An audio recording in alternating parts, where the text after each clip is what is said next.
sa People Power Monument sa Luneta, hindi lang po pagnanakaw, they were also shouting, ibalik yung pera nila. And I believe the Secretary of Justice heard that. And I believe Malacanang heard that. Kaya nga po, dito po sa mga kontraktor, mga opisyal, isole ninyo ang pera ng taong bayan. Hindi po batas ang pinag-uusapan. Wala ho tayong pakialam sa batas na yan. Sometimes, you have to bend the law to be able to please the people. Mas mataas po ang taong bayan sa batas.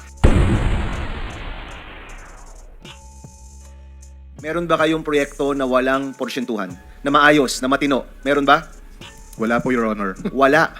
This is Bulacan o buong Region 3? Hindi ko po masabi yung sa ibang lugar, Your Honor. Ang sinasabi ko po yung sa nasasakupan po namin, wala po talaga, Your Honor. Mula po nung dumating si Boss Henry, Which is 2019 po, 2019 to 2025. up to present po. 6 na taon, walang maayos na proyekto dyan.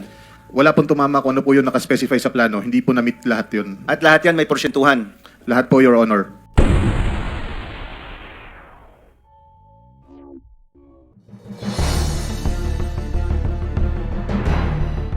Rapi. Yeah, Mr. Chair, to Secretary Mulya, wala nga talaga sa batas yung bang magsoli muna ng pera para ikaw ay mapasok sa WPP. Pero kung pagbabasehan natin yung kagusto ng taong bayan, ang galit ng taong bayan, na gusto nilang magpakita in goodwill yung accused bago siya mapunta sa WPP, siguro mas maganda kung sundin natin yung kagusto ng taong bayan, right? Opo. Thank you, Mr. Chair. Mr. Chair, Yes, there's also, Senator. I would like to manifest that. Hindi ko alam kung nakikinig ho tayong lahat, yung sigaw ng taong bayan na libo-libo sa People Power Monument sa Luneta, hindi lang po pagnanakaw, they were also shouting, ibalik yung pera nila. And I believe the Secretary of Justice heard that. And I believe Malacanang heard that. Kaya nga po, dito po sa mga kontraktor, mga opisyal, isole ninyo ang pera ng taong bayan. Hindi po batas ang pinag-uusapan. Wala ho tayong pakialam sa batas na yan. Sometimes, you have to bend the law to be able to please the people. Mas mataas po ang taong bayan sa batas. Am I right, Secretary Remulla? Yes, sir. Mr. Chairman. Thank you, Mr. Chair. Mr. Chair, let me move now to Mr. Bryce Hernandez and JP Mendoza. Kayong dalawa. Okay. At any point ba nakita nyo pumasyal sa inyong opisina? Kasi sabi ni Mr. Alcantara kanina na na-meet niya na si Saldico. Naririnig niyo na ba ang pangalan Saldico o nakapasyal na po ba siya sa inyong opisina sa Bulacan? Hindi pa po, Your Honor. Ikaw, Mr. Bryce, Hindi po sa opisina, Your Honor. na-meet mo na si Ginoong Saldico, si Congressman Saldico. Saan mo na-meet? Nakita ko po. Nakita ko po siya. Saan mo nakita? Doon po sa may sa Shangri-La. Bakit mo siya nakita? Magkakausap po siya ni boss. So kasama ka ni Engineer Alcantara nung kausap ni Congressman Saldico, si Engineer Alcantara. Opo, pero naka-distance po ako. Hindi po yung kausap po. Hindi po kayo kausap. Opo. Usap lang po yun. Wala po kayong diniliver na pera or what? Nag-deliver din po kami ng pera pero hindi po directly kay sa kanya. Bali yun nga pong Sinong kanya po? Sinong kanya? hindi po namin directly nakita si Kong Saldi. Okay. Ang pinakausap po sa amin yung tao niya pong pangalan ni Paul. Paul. Okay. So a certain Paul na tao ni Kong Saldi. Opo, Your Honor. Ang inabutan nyo ng pera. Opo. Sa pagkakaalala, alam mo, magkanong pera yung inabot mo doon sa tao ni Kong Saldi na si Paul? Maraming maleta po ng pera yon, Your Honor. Tingin ko po, billion po yon. Bilyon. Opo. Saan nyo sinakay yung bilyon? Sa mga van po, kung di po ako nagkamali, mga 6 o 7 van po yung gamit namin nun. 7 van. Pagdadala. Bakit? Ilang maleta ba yung ilang bilyon na yon? Ang laman po ng isang maleta, nasa 50 million po. So ilang maleta lahat-lahat yun? Estimate mo, pagkatanda mo. Mahigit po sa 20 maleta, Your Honor. At 50 million. Opo, Your Honor. So mga 1 billion po yun. Tama po ba? Opo, Your Honor. Saan po diniliver ito? Yun nga po sa meron nung una po, doon po sa basement po ng Shangri-La. Shangri-La Hotel? Opo. Saan Shangri-La po? Dalawa po, Sa, tatlo po ano po Shangri-La ito. Saan sa po? BGC po. Sa BGC, sa basement. Opo. So, paano ho? May kotse ba tumapat sa van ninyo? May mga van to van? Wala po, sir. Kumbaga, diretso po siya sa elevator, paakyat po doon sa penthouse. Kinarga po ninyo sa penthouse? Doon sa Kaninong- pinakataas po. Actually, yung isang kasama po namin na si Engineer Paul, nakarating po siya mismo doon sa loob nung Penthouse. doon sa taas. So, yung 20 maleta na yon ay sa penthouse ninyo i-deliver sa Shangri-La? Yes po, Your Honor. Alright. Bukod Now- po sa Shangri-La, nagdadala rin po kami sa Valle Verde. Valle Verde din po, bahay din po ito ni Congressman Saldico. Kagaya nga po nung sinasabi ni Boss Henry kanina, nung unang po, hindi po ako nagkakamali, unang 2 taon sa Shangri-La po. Nung mga sumunod na taon, puro sa Valle Verde, 6 na po. Moving forward, doon po sa mga tatlong senador na nabanggit, Senator Jinggoy, Senator Villanueva, Senator Bong Revilla, na-meet nyo na po ba at any one time or any point na pumasyal po ito mga ito sa inyong tanggapan? Ako po, hindi po. Parang hindi po sila napunta sa office. Hindi nyo rin po nakita ito mga ito or nakita nyo, nakausap nila si Engineer Alcantara? Si kay San Joel po, nakikita ko po nagkakausap sila, nagkakasama po sila. Nagkakasama sila. Opo. What about Senator Jinggoy? Kasi po, lagi po kami magkasama, di ba, sa halos umaga hanggang gabi po.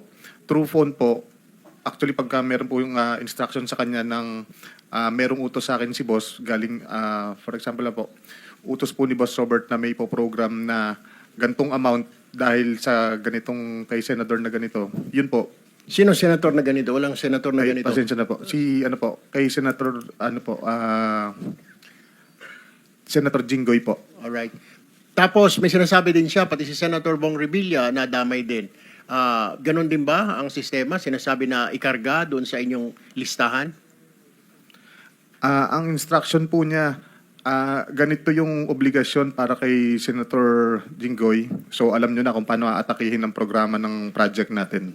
So lahat po ng ito dahil 25-30% narinig po natin kay Engineer Alcantara. So pwersado po na maging substandard ang proyekto or maging ghost na lang. Nakakasigurado po ako na lahat po ng proyekto sa Bulacan First substandard po. Lahat ng proyekto, particular na ang flood control, tama po ba? Lahat po. Opo, Your Honor. Substandard. Tapos na po ba ito? Hindi pa. Hindi ko po alam sa ngayon, Your Mati, Honor. Wala po kung way para ma-monitor po siya. Alright, thank you very much. Mr. Chairman, Go ahead. Yes, follow up with the indulgence of Senator. Sure, go ahead. Bryce, sinasabi mo lahat ng proyekto ninyo substandard? Opo, Your Honor, kasi lahat po ito may obligasyon na kailangan itago. Lahat, as in hindi lang flood control. Opo, Your Honor. Hindi po nami-meet ko ano po yung eksaktong nasa plano, Your Honor. So may plano ang DPWH, merong budget yan, pero dahil yung budget pinaghati-hatian ninyo, sa dulo, walang project na maayos na dumaan sa inyo. Wala po. Yan ang testimony mo ngayon. Opo, Your. Sa opisina po namin, Your Honor. At yung hawak mo ulit ay anong mga proyekto, Bryce? Yung hawak nyo ni Alcantara? Meron pong mga flood control structures, meron pong mga building, meron pong mga kalsada. Pati Your classroom, Honor. kasama dyan, no? Kasama po, Your Honor. So lahat yan substandard. Opo, hindi po tumatama sa plano na nakadesign talaga para dito. Meron ba kayong proyekto na walang porsyentuhan? Na maayos, na matino? Meron ba? Wala po, Your Honor. Wala. This is Bulacan o buong Region 3? Hindi ko po masabi yung sa ibang lugar, Your Honor. Ang sinasabi ko po yung sa nasasakupan po namin, wala po talaga, Your Honor. Is it okay, Senator Tulfo? We're suspending the rules on the 5 minutes because kakaunti lang naman tayo rito. So please proceed. Secretary With the Bunoan. permission, of course. Meron po ba kayong Go ahead. komento dito, Secretary Bunoan? Ito, anong years ito, Bryce? Anong years itong pinag-uusapan natin? Anong mga proyekto? Mula po nung dumating si Boss Henry, Which is 2019 po. 2019 to 2025. Up to present po. 6 na taon, walang maayos na proyekto dyan. Wala pong tumama kung ano po yung nakaspecify sa plano. Hindi po na-meet lahat yun. At lahat yan may porsyentuhan. Lahat po, Your Honor. Former Secretary Bunoan, may Excuse masasabi me, ka ba? Excuse me, Senator Bam. Follow up lang, ano? Hindi afterthought ito, ah. Alam mo ito habang nangyayari at the time. Opo, may instruction po lahat to. Aware kayo na talagang substandard. Opo, Your Honor. Hindi ngayon lang, ah. Hindi po ngayon lang, Your Thank Honor. you, Senator Bang. Secretary Bonoan, ano masasabi mo dyan? I don't know what to say, Your Honor. This is the first time that I have heard about all these shenanigans that they're doing actually in this district engineering office. They're supposed to monitor. They have to submit monitoring. In my watch, they're supposed to submit monitoring reports every phase of the work, every phase of the project, Your Honor. And, Sino pong in charge ng monitoring po sa DPWH? Dito po sa Bulacan. the regional office will be the one to monitor, but they will submit. They will be submitting actually Magpangalan kayo, Secretary. Kasi ito, first time ko ito narinig. We're investigating flood control. Ngayon inaamin lahat ng proyekto, pati classroom, pati hospital, pati tulay, pati kalsada, lahat substandard. No? That's what you're saying, Bryce, no? Yes po, Your Honor. Maisama ko lang po, yung mga street lights po namin, overpriced po lahat yun. Oh, street light, cat's Pero- eye, Opo. lahat na. Walang tumama. Walang tumama, no? Opo. Oh, so ikaw, 'di ba? So kunyari kayo ni Alcantara, kayo yung DE, under kayo kay Bernardo. Nung mga panahon po na yun, opo, Your Honor. Okay, and then si Yusek Bernardo, Secretary Bunoan, siya ba yung in charge ng monitoring niyan? O hindi rin, iba pa? Iba pa, Your Honor. Sino po? Sa central office, I think it's with Bureau of Construction, Your Honor. Bureau of Construction. Under a director? Under Under the director, Your Honor. pangalanan po For now, I natin. think the director is Yung noon po, 2019 to 2025, pinag-uusapan po natin. during my watch, Your Honor, the Okay. director for Bureau of Construction is Engineer Alan Borromeo, Your Honor. Alan Borromeo. Sige, magandang makausap rin po natin siya, Mr. Chairman. Hindi ko po maintindihan, actually, Secretary, nung una nating hearing, tinanong ko sa'yo, ilan kaya yung kasangkot dito? Para po mangyari yan, ilan po ba talaga yung kasangkot dito? Kung ganyan ka-widespread po yung korupsyon na hindi lang to nakalimita sa ilang proyekto, lahat ng proyekto sa kanilang probinsya, you handle the province ba, Bryce? Bulacan lang bang inahandle ninyo? Opo, tatlong district, In Bulacan? tatlong congressional district po sa Bulacan. Sa Bulacan? Opo. Yes, Secretary. Mr. Chair, may I just finish my last 1 minute? Sorry. Yes, Senator Erwin. I'm sorry, All right, Senator no, Tulfo. no, it's okay, Sen. I understand. But I have one last question for Bryce. So, tama po. Lahat po ng project talaga ninyo, kailangan i-substandard at iba i-goes para maibigay po yung commitment, yung 25% to 30%. Opo, lahat po ng project sa amin may proponent po, may obligasyon pong SOP. When you say proponent, politiko yon. That's how you describe. Opo. Sa politiko galing. So, kailangan magbayad sa politiko ng 25%, 30%. Yes po. Alright. Pero sa yung mga multipurpose building, alam ko po na mga 10% lang po ang obligasyon nun. Meron pa rin, multipurpose. Yes po. Tama po ba pag mga vertical, pag sinabing building, medyo mas mura ang hinihingi kasi mahal ang mga materyales at delikado kumpara sa kalsada, mas malaki ang komisyon pag farm to market, pag flood control, lalo na flood control, parang tubong lugaw. Correct me if I'm wrong. Tama po yan, Your Honor. Tama. Pag building, school building, hospital, 10% lang ang pwedeng ibigay sa proponent, sa politiko. Tama rin po yan, Your Honor. So, mas malaking pera pag sa mga flood control, mga farm to market. So, tama ho yun. Tama po, Your Honor. Alright, okay. Pero at any time, hindi po ninyo nakausap itong tatlong senador. Mga tao lang po nila. Sino pong senador, Your Honor? I mean, okay, I'm sorry, si Senator, I only have 10 seconds. Si Senator, Ahead, you can proceed. si Senator JB. I mean, si Jinggoy, I'm so sorry. Senator Jinggoy. Hindi po, Your Honor. Okay. What about si Senator Villanueva? Nakikita ko lang po sa mga gathering like yung mga inauguration po, ganun po. Pero nagkausap, hindi po. Senator Bong Revilla? Hindi rin po, Your Honor. So wala kayong direct contact or chat ng tatlong senador na yan. Pero pag nag-deliver na po ng pera si Engineer Alcantara na po ang nagde-deliver. Opo, pinapadaan po yung pera po na obligasyon daw po para sa mga senator, pine-prepare namin, tapos bibigay po namin kay Boss Henry. Si Boss Henry po ibibigay po kay Boss Robert Bernardo. So, hindi talaga kayo nagde-deliver doon sa mga tao na yun, kundi kinakamada lang ninyo, ito para kay ganito, itong kamada na ito, itong kamada na ito para kay ganon. Ganon po ba? Tama po, Your Honor. Alright, may listahan. Meron So, po, Your Honor. si Engineer Alcantara nakakaalam na lahat kung kanino na pupunta yung mga kinakamada ninyo. Opo, actually, sa amin niya din po pinapadala sa mga driver din po namin. Siya lang po nagbibigay ng instruction kung saan po dadalhin.